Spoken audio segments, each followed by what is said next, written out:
ఆరాధించడానికి మన యొక్క హృదయాలను మనము సిద్ధపరచుకుందాము.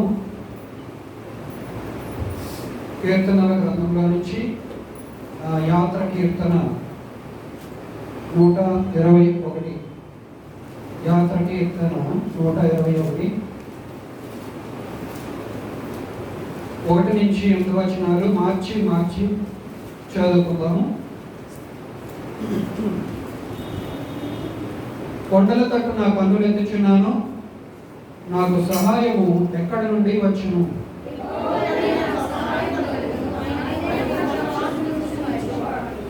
ఆయన నీ పాదములు తొట్టిల్లని ఏడు, నిన్ను కాపాడువాడు కొనుగడు.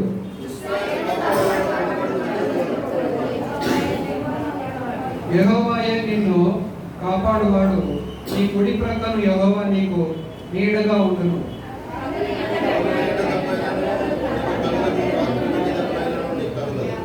ఏ అపాయమును రాకుండా యెహోవా నిన్ను కాపాడును, ఆయన నీ ప్రాణమును కాపాడును.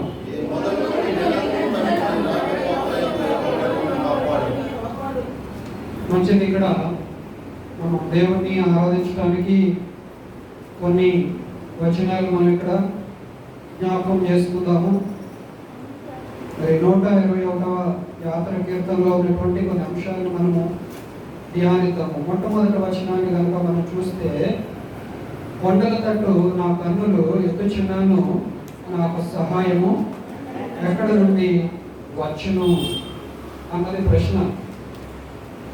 నా కన్నుల్ని నేను కొండల వైపు నేను ఎత్తుచున్నాను, నాకు సహాయం ఎక్కడి నుంచి వచ్చును. మరి మనము సహాయం కోసము చాలా సందర్భాల్లో సహాయం కోసం ఎదురు చూస్తూ ఉంటాము. ఎవరైనా ఈ పరిస్థితుల్లో ఎవరైనా నాకు సహాయం చేస్తే బాగుండు, నా యొక్క బంధువుల్లో కానీ నా యొక్క మిత్రుల్లో కానీ ఎవరైనా సరే నాకు ఇటువంటి పరిస్థితుల్లో నాకు ఎవరైనా సహాయం చేస్తే బాగుండు అని మనం ఆశతో ఎదురు చూస్తూ ఉంటాం. ఇక్కడ భక్తుడు కూడా చెప్తున్నటువంటిది ఏంటంటే, నా కన్నులు నేను కొండల తట్టు నేను ఎత్తుచున్నాను, నాకు సహాయం ఎక్కడి నుంచి దొరుకుతుంది అని నేను చూస్తూ ఉంటాను. సహాయం ఎక్కడి నుంచి దొరుకుతుంది అని చూస్తున్నప్పుడు మనకి అంటే మొట్టమొదటిగా మనకి దేవుడు మొట్టమొదటిగా మనకి గుర్తుకు రాడు, కానీ ప్రక్కనే ఉన్నటువంటి మన బంధువులు మిత్రులు వీళ్ళందరూ కూడా జ్ఞాపకం వస్తారు. నాకు పలానా వారు సహాయం చేస్తే బాగుండును అని చెప్పి మనం ఎదురు చూస్తూ ఉంటాం. కానీ దేవుని బిడ్డలుగా ఆయన పిల్లలుగా మొట్టమొదటిగా మనకి ఏదైనా సహాయము కావాల్సి వచ్చినప్పుడు మనం ఎవరి వైపు మనం చూడాలి? మొట్టమొదట దేవుని వైపు మనము చూడాలి, ఏ సహాయం కోసమైనా సరే. అది మనము కొన్ని వచనాల్లో మనం చూసుకుందాము. యెషయా గ్రంథంలో 41వ అధ్యాయంలో ఒక మాట ఉంది. దేవుని యొక్క సహాయం గురించి మనము కొన్ని వచనాలు ధ్యానిస్తూ ఉన్నాము. యెషయా గ్రంథం 41వ అధ్యాయంలో 10వ వచనం మధ్యలో నుంచి నేను చదువుతున్నాను. నేను నీతో చెప్పి ఉన్నాను, నీకు తోడై ఉన్నాను, భయపడకము, నేను నీ దేవుడనై ఉన్నాను, దిగులు పడకము, నేను నిన్ను బలపరుతును, నీకు సహాయము చేయువాడను నేనే, నీతియైన నా దక్షిణ హస్తముతో నిన్ను ఆదుకొందును. మనం చాలాసార్లు మన కన్నులు ఎవరో వైపు ఎత్తుతూ ఉంటాం, కానీ దేవుని వైపు వెళ్తాం మన కన్నులు. కానీ దేవుడు జవాబిస్తున్నది ఏంటి? దేవుడు మనకి ఆన్సర్ ఇస్తున్నటువంటిది ఏంటి అంటే, నేనే నీకు సహాయం చేస్తాను, నీకు సహాయం చేయువాడను నేనే అని దేవుడు సాక్షాత్తు తన నోటి ద్వారా మనకి సెలవిస్తూ ఉన్నాడు. నేను సహాయం చేయువాడను నేనే. నీవు నా తట్టు చూస్తే కనుక, నీవు నా వైపు చూస్తే, నన్ను అడిగితే నేను నీకు సహాయం చేయడానికి నేను సిద్ధంగా ఉన్నాను. సహాయం చేసేవాడును నేనే. నువ్వు వెనకకు ప్రక్కకు కుడి ప్రక్కకు ఎడం ప్రక్కకు నువ్వు చూడాల్సినటువంటి అవసరం లేదు. అవసరం నేను పంపిస్తాను, నీ యొక్క అవసరాన్ని నేను తీరుస్తాను, కానీ సహాయం చేయవాడను నేనే అని మన దేవుడు చెప్తా ఉన్నాడు మనతో. నేను చెప్పి ఉన్నాను కదా, నేను నీకు తోడై ఉంటానని. దేవుడు మరి అనేకమైనటువంటి వాగ్దానాలతో ఈ గ్రంథం అంతటినీ కూడా ఆయన నింపేశాడు. మనకు వచ్చేటువంటి ప్రతి పరిస్థితిలోని అనేకమైనటువంటి వాగ్దానాలు ఉన్నాయి బైబిల్ గ్రంథంలో. ఆ వాగ్దానాలన్నింటిలోని కూడా మన పరిస్థితులకి సరిపడేటువంటి వాగ్దానాలన్నీ కూడా దేవుడు ముందుగానే మనకు రాయించాడు. ఆ వాగ్దానాలను మనం ఏం చేయాలి అంటే వాటిని చదివి వాటిని ధ్యానించి మనము వాటిని స్వతంత్రించుకోవాలి. మన దేవుడు సహాయం చేసే దేవుడు, పిలిస్తే పలికే దేవుడు మన దేవుడు. సహాయం కొరకు మనం ఆయనకి మొరపెట్టుకుంటే మన మొరను విని ఆయన సహాయం చేసేటువంటి దేవుడు. కొండల తట్టు నేను నా కన్నులు ఎత్తుచున్నాను, నా కన్నులు సహాయం కోసం ఎదురు చూస్తూ ఉన్నాయి, నాకు సహాయం ఎక్కడి నుంచి దొరుకుతుంది అని భక్తులు చెప్తా ఉన్నాడు. కానీ దేవుడే తన నోటితో చెప్తా ఉన్నాడు, సహాయం చేయవాడను నేనే అని దేవుడు చెప్తా ఉన్నాడు. కాబట్టి మన దేవుడు సహాయకుడు. ఆయన ఏ విషయంలో అంటే ప్రతి విషయంలోని, అన్ని విషయాల్లోని ఆయన మనకు సహాయం చేయవాడై ఉన్నాడు. ఈ ఆర్థిక పరిస్థితులు అయినప్పటికీ కూడా, ఆత్మీయ విషయాలు అయినప్పటికీ కూడా, కుటుంబ సమస్యలు అయినప్పటికీ కూడా, ఏమైనప్పటికీ కూడా దేవుని వైపు చూస్తే కనుక దేవుడు సహాయం చేయగలవాడై ఉన్నాడు ఆయన. అందుకే ఇక్కడ దేవుడు చెప్తా ఉన్నాడు, భయపడకు, నేను నీ దేవుడై ఉన్నాను, దిగులు పడకు, నేను నిన్ను బలపరుస్తాను. కొన్ని సమయాల్లో మనం ఎంతో బలహీనంగా అయిపోతూ ఉంటాం. కొన్ని సమయాల్లో మనం కృంగిపోతూ ఉంటాం, నలిగిపోతూ ఉంటాం కొన్ని సిచ్యువేషన్స్ వచ్చినప్పుడు. మరి ఎవ్వరు కూడా మనల్ని ధైర్యపరచలేరు. ఏదో కొంతవరకు ఓదార్చగలరు, కానీ ఆ యొక్క సమస్య నుంచి సంపూర్ణంగా మనకి బయటికి తీసుకొని రాలేదు. మరి నిజంగా మనం దేవుడి మీద ఆధారపడితే, దేవా ఈ పరిస్థితుల్లో నీవే నాకు సహాయకుడివి అని ఆయన వైపు చూస్తే కనుక ఆయన చెప్తా ఉన్నాడు, నేను దిగులు పడకు, నేను నిన్ను బలపరుస్తాను. దేవుడు బలపరిస్తే ఎవరు ఓదార్చిన అవసరము ఉండదు. చాలామంది ఓదార్చినా సరే మన మనస్సు, మన యొక్క హృదయం కొన్ని సమయాల్లో ఓదార్పు పొందదు. అటువంటప్పుడు దేవుని యొక్క సహాయం కనుక మనకి దొరికినట్లయితే, దేవుని యొక్క సహాయాన్ని మనము కోరుకున్నట్లయితే, దేవుడు మనల్ని ఏం చేస్తాడు? ఆయన మనల్ని బలపరుస్తాడు. కృంగిన సమయంలో, తొట్టిల్లిపోతున్నటువంటి సమయంలో దేవుడు మనల్ని తిరిగి స్థిరంగా ఆయన వైపు దృఢపరుస్తాడు అన్నమాట ఆయన. అందుకే దేవుడు చెప్తున్నాడు, నీకు సహాయం చేయవాడు నేనే, నీతి అన్న నా దక్షిణ హస్తంతో నేను ఆదుకుంటాను. దేవుని యొక్క హస్తం ఎంతో బలీయమైనది. ఆయన యొక్క హస్తం కనుక మన పైన ఉన్నది అని అంటే మనము ఇటు అటు చూడము, అధైర్యపడము. మనం ఎప్పుడు కోరుకోవాల్సింది ఏంటి అంటే దేవుని యొక్క దక్షిణ హస్తాన్ని నా మీద ఎల్లప్పుడూ కూడా ఉంచు. ఆయన హస్తం కనుక మన మీద ఉన్నది అని అంటే మనము ఎటువంటి పరిస్థితి వచ్చినప్పటికీ కూడా మనము ఏమాత్రము తొట్టుపడము. కాబట్టి మన దేవుడు సహాయం చేసేటువంటి దేవుడు అని మనం జ్ఞాపకం చేసుకుంటా ఉన్నాం. మన దేవుడు బలపరిచే దేవుడు అని మనం జ్ఞాపకం చేసుకుంటా ఉన్నాం. మన దేవుడు నీతి అనేటువంటి తన దక్షిణ హస్తంతో మనల్ని ఆదుకునేటువంటి దేవుడు అని మనం జ్ఞాపకం చేసుకుంటా ఉన్నాం. మరి ఆ కీర్తనల గ్రంథంలోనికి మరలా వెళ్దాము. 121లో మనం ధ్యానిస్తున్నటువంటి వచనాలు. నాకు సహాయం ఎక్కడి నుంచి వస్తుందని చెప్పి ప్రశ్నిస్తూ కింద వచనాల్లో ఆన్సర్ తానే చెప్పుకుంటా ఉన్నాడు. యెహోవా వల్లనే నాకు సహాయం కలుగును, ఆయన భూమి ఆకాశములను సృజించినవాడు. ఇక్కడ కొన్ని సమయాల్లో మనం కూడా అనుకుంటాం, అమ్మో ఇటువంటి పరిస్థితుల్లో నన్ను ఎవరు ఆదుకుంటారు, ఇంత దారుణంగా ఉంది పరిస్థితి, నన్ను ఎవరు తప్పించగలరు అని ఒకనొక సమయంలో మన యొక్క మనస్సు మనతో ఉంటుంది. ఇక్కడ భక్తుడు కూడా అదే విధంగా ఫీల్ అవుతూ ఉన్నాడు. నాకు సహాయం ఎక్కడి నుంచి వస్తుంది? నేను నా కొండతట్టు నేను ఎత్తుచున్నాను, నాకు సహాయం ఎక్కడి నుంచి దొరుకుతుంది కానీ అని అంటూ మరలా దేవుడే నాకు సహాయకుడు, యెహోవా వల్లనే నాకు సహాయం అన్నది దొరుకుతుంది. ఆయన భూమి ఆకాశాన్ని సృజించినవాడు. అంటే ఇక్కడ రెండు అంశాలు ఏంటి అంటే, దేవుని వల్ల నాకు సహాయం దొరుకుతుంది అని నమ్మాడు. ఆయన ఎటువంటి వాడో మరలా ఒకసారి జ్ఞాపకం చేసుకుంటా ఉన్నాడు. దేవుని వల్ల నాకు సహాయం దొరుకుతుంది. ఆయన ఈ భూమిని ఆకాశాన్ని అందులో సమస్తాన్ని సృష్టించినటువంటి దేవుడు. ఆయన ఎందుకు విడిపించలేడు? ఆయన ఎందుకు నాకు సహాయం చేయలేడు? ఆయన సమస్తాన్ని సృష్టించినటువంటి దేవుడు నాకు ఖచ్చితంగా సహాయం చేయగలవాడే అన్నాడు అని ఆయన యొక్క గొప్పతనాన్ని, ఆయన యొక్క క్రియలను తిరిగి కొనియాడుతూ ఉంటాడు. తర్వాత 3వ వచనంలో కనుక చూస్తే, ఆయన నీ పాదము తొట్టెల్లనీయడు, నిన్ను కాపాడువాడు పునుకడు, ఇశ్రాయేలును కాపాడువాడు పునుకడు, నిద్రపోడు. ఈ వచనం కనుక చదువుకుంటే మనకి ఏం గుర్తొస్తుందంటే, ఆ ఇశ్రాయేలీయుల అరణ్యంలో ప్రయాణం చేసినటువంటి ఆ యొక్క ప్రయాణం ఒకసారి జ్ఞాపకం వస్తుంది.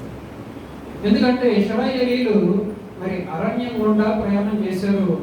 ఆ అరణ్యంలో మరి అరణ్యం అంటే అలా ఉంటుంది, మంచి వెలుగుగా ఉంటుందా, కాంతివంతంగా, కటిక చీకటిగా ఉంటుంది.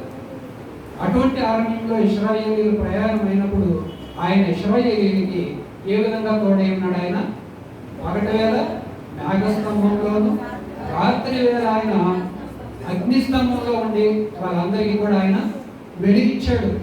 వారైనా సరే రాత్రిపూట విశ్రాంతి తీసుకున్నారు, కానీ ఆయన మాత్రము విశ్రాంతి తీసుకోలేదు. ఆయన ఎప్పుడు కూడా నిద్రపోలేదు. వాళ్ళు తన బిడ్డలు నిద్రపోతున్నప్పుడు ఆయన వెలిగించాడు. ఆయన కాబట్టి మన దేవుడు కునుకడు, నిద్రపోడు. ఒక్కరోజు నిద్రపోకపోతే మనకి ఏ విధంగా ఉంటుంది? తిండి లేకపోయినా సరే మనం ఏదో విధంగా మంచినీళ్ళు తాగన్నా ఉండొచ్చు, కానీ నిద్రపోకపోతే చాలా దారుణంగా ఉంటుంది అన్నమాట. ఏ పని కూడా చేయలేము. మరి దేవునికి అంట అస్సలు నిద్ర అనేదే రాదు. మనల్ని నిరంతరము ఆయన గమనిస్తూనే ఉన్నాడు. నిరంతరము ఆయన మనల్ని చూస్తూ ఉన్నాడు. నిరంతరం మనకి సహాయం చేస్తూ ఉన్నాడు. మనకి ఆయన సహాయకుడుగా ఉంటా ఉన్నాడు. ఆయన కొనుకడు, నిద్రపోడు. మనమైన నిద్రపోతాం, కానీ మన దేవుడు మనం నిద్రపోతున్నప్పుడు సహితము మనల్ని చూస్తున్నటువంటి దేవుడు. మనం నిద్రపోతున్నప్పుడు సహితము మన యొక్క అవసరాలను తీరుస్తున్నటువంటి దేవుడు. మనం నిద్రపోతున్నప్పుడు సహితము మనల్ని ఆశీర్వదించి దీవించి మనల్ని బలపరుస్తున్నటువంటి దేవుడు మన దేవుడు. కాబట్టి భక్తుడు ఒకసారి జ్ఞాపకం చేసుకుంటా ఉన్నాడు, నా పాదాలు ఎప్పుడు కూడా తొట్టెల్లో నింపకుండా దేవుడు నన్ను కాపాడుతున్నాడు, నన్ను కాపాడేవాడు కునుకడు, నిద్రపోడు అని చెప్తా ఉన్నాడు. అలాగే 5వ వచనంలో చూస్తే, యెహోవాయే నిన్ను కాపాడువాడు, నీ కుడి ప్రక్కన యెహోవా నీకు నీడగా ఉండదు. పగలు ఎండల బేరను నీకు తగలదు, రాత్రి వెన్నెల బేరను నీకు తగలదు. ఏ అపాయము రాకుండా యెహోవా నిన్ను కాపాడను, ఆయన నీ ప్రాణమును కాపాడను. ఇది మొదలుకొని నిరంతరము నీ రాకపోకలు ఏందో యెహోవా నిన్ను కాపాడు. చాలాసార్లు చాలా విషయాల్లో మనము కొన్ని సమయాల్లో కొన్ని ప్రమాదాల్లో చిక్కుకుంటాం. మనం కొన్ని సమయాల్లో మరి పాపము విషయంలో మనం చిక్కుపడిపోతూ ఉంటాం. సాతానుడు వేసేటువంటి ఆ యొక్క మరి కుతంత్రాలు కానీ మాటల్లో మనము బంధింపబడిపోతూ ఉంటాం. కానీ దేవుడు ఏం చేస్తాడంటే, మరి దేవుని మీద ఆధారపడి ఆయన సహాయాన్ని కోరుకున్న వారంగా ఉన్నప్పుడు దేవుడు ఏం చేస్తాడంటే, ఆయన మన కుడి ప్రక్కనే ఉండి దేవుడు మనకి సహాయాన్ని పంపిస్తాడు. ఆయన మన కుడి ప్రక్కనే ఉండి మరి ఆ పరిస్థితుల నుంచి తప్పించుకునేటువంటి మార్గాన్ని దేవుడు మనకి ఇస్తూ ఉంటాడు. కాబట్టి ఆయన మీద మనం ఆధారపడితే కనుక దేవుడు అన్ని విషయాల్లో మనకి సహాయం చేయవాడై ఉన్నాడు.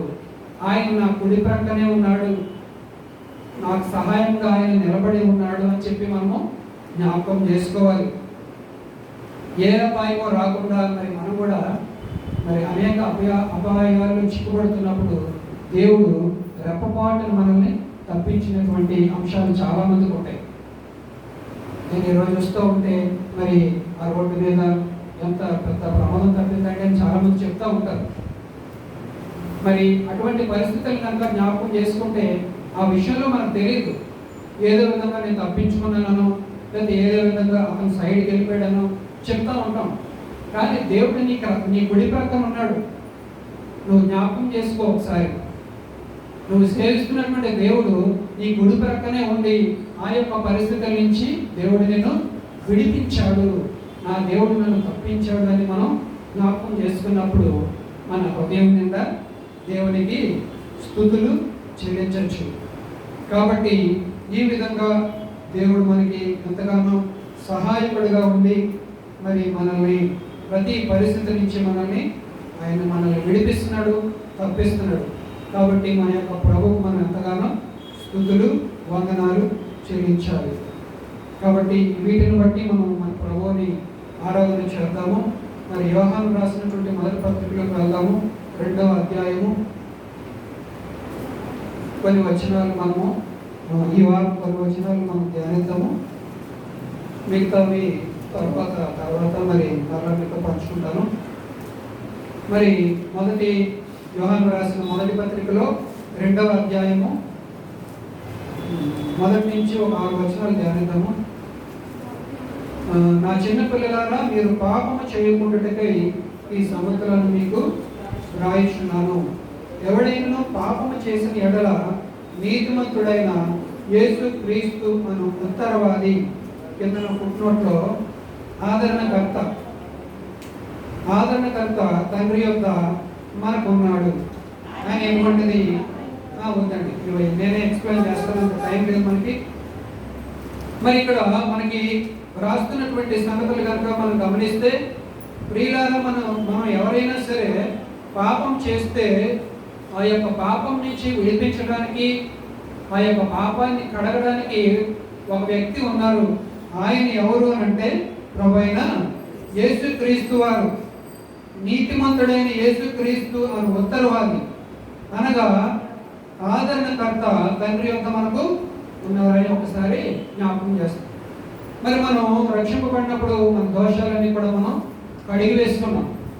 కానీ నిరంతరము కూడా మనం తలంపుల్లో కానీ ఆలోచనల్లో కానీ మరి నోటి మాటల ద్వారా కానీ మరి వ్యర్థమైనటువంటి మాటలు మనం మాట్లాడటం ద్వారా మరి మరలా మనం ఏం చేస్తున్నాము, మలినాన్ని అంటించుకుంటున్నాం. మరి ఈ విధంగా మనం మలినాన్ని అంటించుకొని మన ప్రభువును మనం ఆరాధిస్తాము అని అంటే అటువంటి ఆరాధన దేవుడు స్వీకరించలేదు, అంగీకరించలేదు.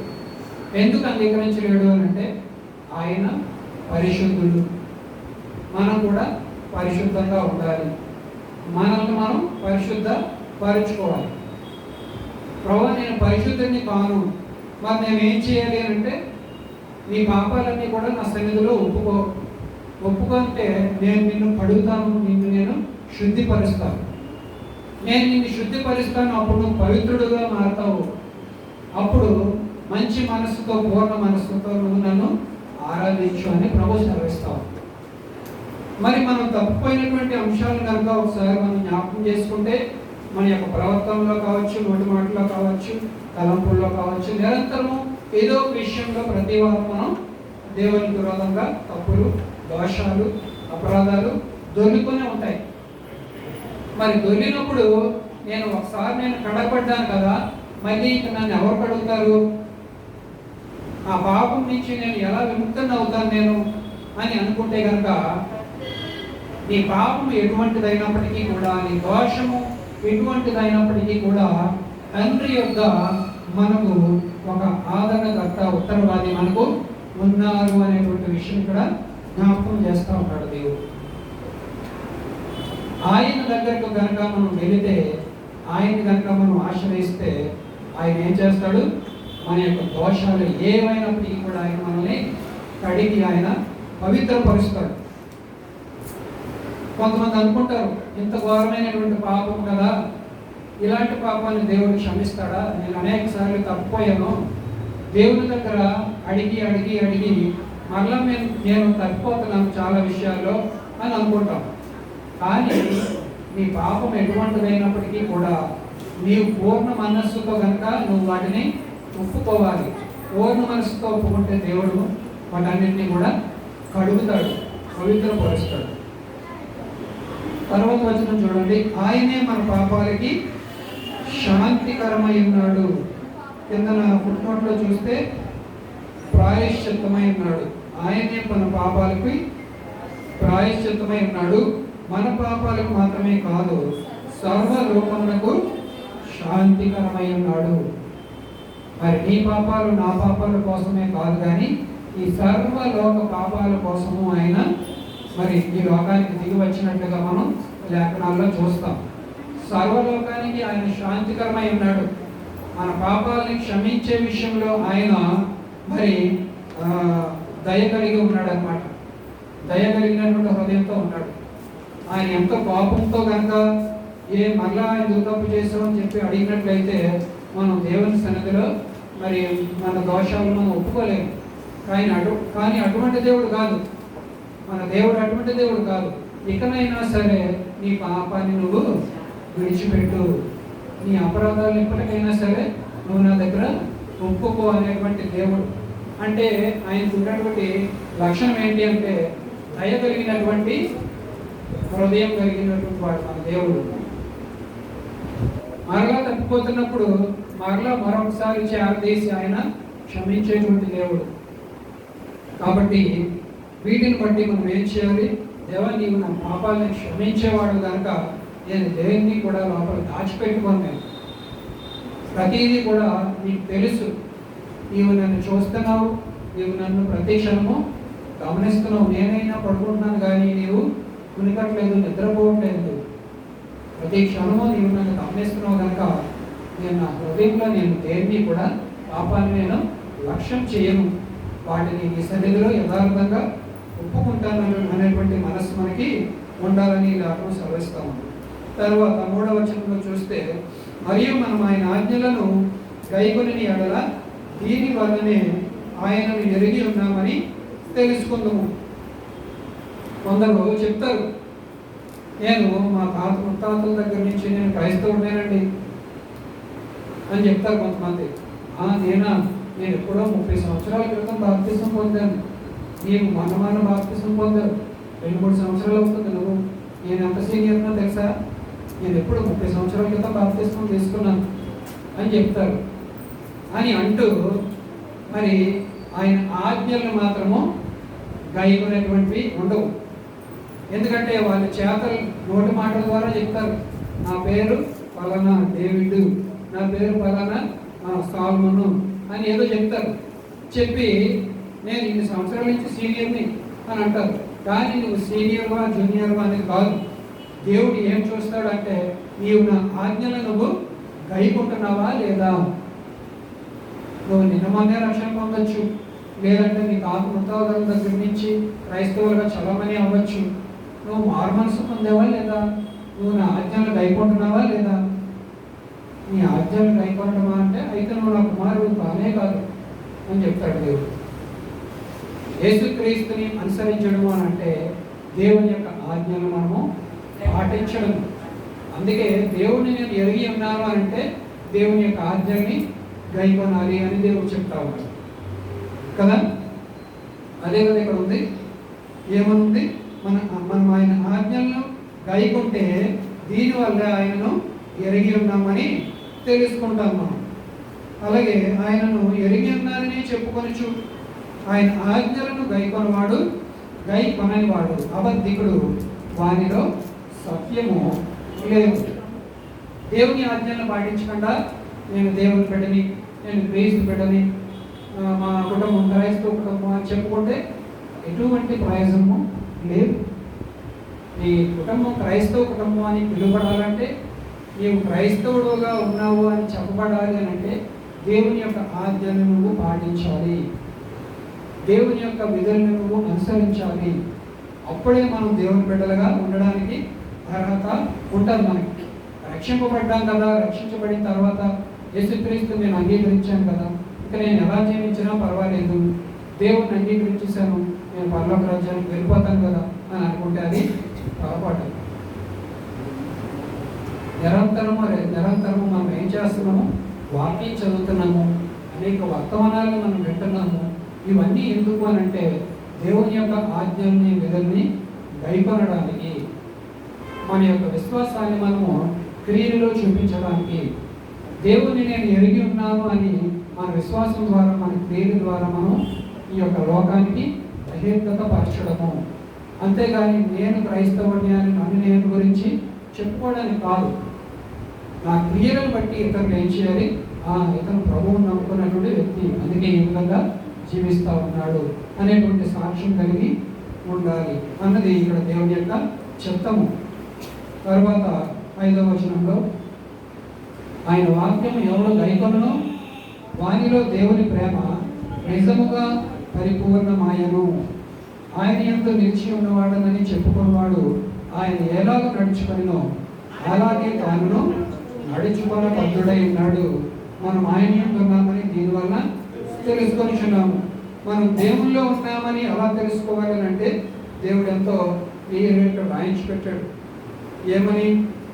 దేవుడు ఏ విధంగా నడుచుకున్నాడో, యేసుక్రీస్తు వారు ఈ భూమి మీదకి వచ్చి మరి ఏ విధంగా జీవించారో, ఏ విధంగా మరి ప్రవర్తించారో, మరి ఈ మార్గంలో మీరు నడవండి అని ఒక మార్గాన్ని ఆయన ఉంచి వెళ్ళారో, అదే మార్గంలో మనము నడవడం ద్వారా మనము యేసుక్రీస్తులో ఉన్నామని మనం తెలుసుకోవచ్చు. దీనిని బట్టి మనం తెలుసుకోవాల్సింది ఏంటి అంటే, ఈ వచనాలను బట్టి మనం దేవునిలో ఉన్నామా లేదంటే లోకంలో ఉన్నామా? మనం నిజమైన క్రైస్తవులుగా జీవిస్తున్నామా లేదంటే నామకార్థ క్రైస్తవులుగా జీవిస్తున్నామా అనే విషయాన్ని మనం తెలుసుకోవచ్చు.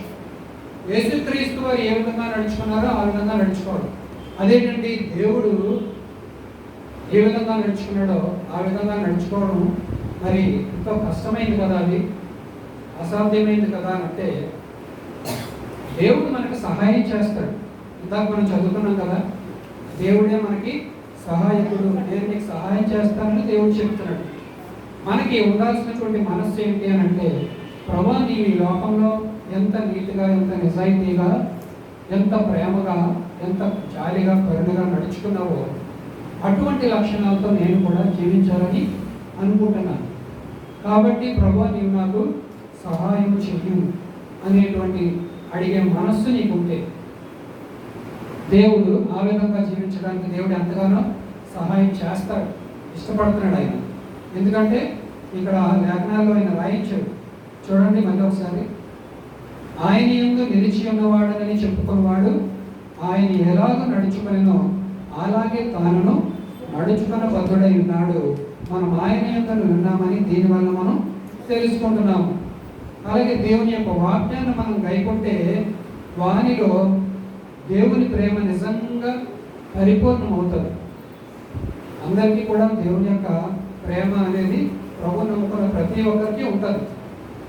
మరి అలా కాకుండా ప్రతి దినము వాక్యాన్ని ధ్యానిస్తూ, వాక్యాన్ని అనుసరిస్తూ, వాక్యానుసారంగా మనం జీవించున్నాం అనుకోండి, ఆ దేవుని ప్రేమ అంటే మనలోకి వచ్చినటువంటి ఆ దేవుని ప్రేమ ఏమవుతుందంటే అది పరిపూర్ణం అవుతుంది. ప్రేమ వేరు, పరిపూర్ణమైనటువంటి ప్రేమ వేరు. ఆరాధన వేరు, పూర్ణ హృదయంతో ఆరాధన చేయడం వేరు.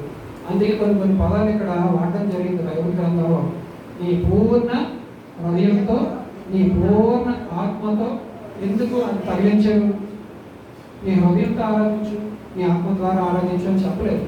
నీ పూర్ణ హృదయంతో, పూర్ణ ఆత్మతో అంటే ఏంటంటే సంపూర్ణంగా మనము దేవునికి సమర్పించుకుంటూ మనల్ని మనం హృదయాంతరంగాల ద్వారా మనం ఆరాధన చేయడం.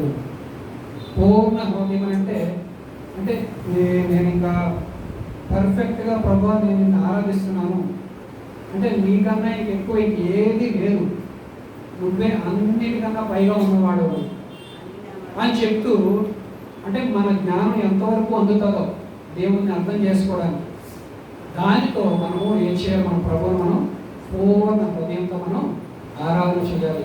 అంటే ఒక్కొక్కరికి కొంతవరకు తెలుస్తుంది దేవుడు అని అంటే. ప్రతి ఒక్కరికి కూడా కొంతమంది ఆత్మలో బలవంతులుగా ఉంటారు, కొంతమంది ఆత్మలో బలహీనులుగా ఉంటారు, కొంతమంది మధ్యస్థంగా ఉంటారు. కాబట్టి వాక్యం అన్నది మరి దేవుణ్ణి ఆరాధించడం అన్నది మన యొక్క మైండ్కి కొంతవరకు అవగాహన వస్తుంది. నీకు ఎంతవరకు అవగాహన వస్తే పూర్తిగా సంపూర్ణంగా అవగాహనతో మనం మన ప్రభువుని ఆరాధన చేయాలి.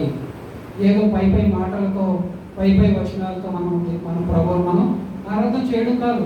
ఇంతవరకు రక్షించబడిన దగ్గర నుంచి ఇంతవరకు మనం ప్రభువుని ఎంత రుచి చూసాం. ప్రభు మన జీవితాల్లో ఎన్ని కార్యాలు జరిగించాడు, ప్రభు ఎటువంటి దేవుడై ఉన్నాడు ఆయన. వీటన్నిటిని బట్టి మనం ఆరాధన చేయగలిగితే, మరి వాటన్నింటినీ తలంచుకొని కనుక ఆరాధన చేయగలిగితే అదే దేవునికి ఇష్టకరమైనటువంటి ఆరాధన. పూర్ణ మనసుతో మన యొక్క పూర్ణ హృదయంతో మనం మన ప్రభువుని ఆరాధన చేయాలి. కాబట్టి మనము వీటన్నిటిని బట్టి మనం నేర్చుకున్నది ఏంటి అంటే, దేవుడు మనకు సహాయకుడిగా ఉన్నాడు. ఆయన దక్షిణ హస్తము మన పైన ఉన్నది. ఆయన మన కుడి ప్రక్కన ఆయన మనకి నీడగా ఉన్నాడు. ఆయన కుడి ప్రక్కన నీడగా అంటే ఇప్పుడు మనం రైటింగ్లో ఎక్కడున్నప్పటికీ కూడా మన నీడ మనతోనే ఉంటుంది. మన నీడైనా సరే మరి మనం ఇలా వచ్చినప్పుడు మన నీడైనా పోతుంది, కానీ దేవుడు మాత్రము మన కుడి ప్రక్కన నిరంతరం ఆయన మనకి సహాయకుడిగా తోడుగా ఉన్నాడు ఆయన. కాబట్టి ఇంత సహాయకుడిని మనం కలిగి ఉన్నందుకు, ఎంత సహాయకుడిని మనము ఆరాధిస్తున్నందుకు మనం ఎంతగానో మన ప్రభువుని ఏం చేయాలండి? ఆరాధన చేసుకోవాలి. ఆయనను పూర్ణ హృదయంతో, పూర్ణ మనసుతో, పూర్ణ ఆత్మతో ఆయనను సేవించాలి, ఆరాధించాలి. మరి మనం ఇందాక చదువుకున్నటువంటి వచనాల్లో కనుక ఒకసారి జ్ఞాపకం చేసుకుంటే, మరి ఆయన మనకి సహాయకుడిగా ఉన్నాడు. మరి ఎందుకంటే ఆయన భూమి ఆకాశాన్ని, ఈ సమస్తాన్ని ఆయన సృష్టించినటువంటి దేవుడిగా ఉన్నాడు. అలాగే ఆయన మన పాదాన్ని తొట్టెలు నీయకుండా ఆయన మనల్ని కాపాడుతూ ఉన్నాడు. మనల్ని కాపాడేటువంటి దేవుడు కునికడు, నిద్రపోడు.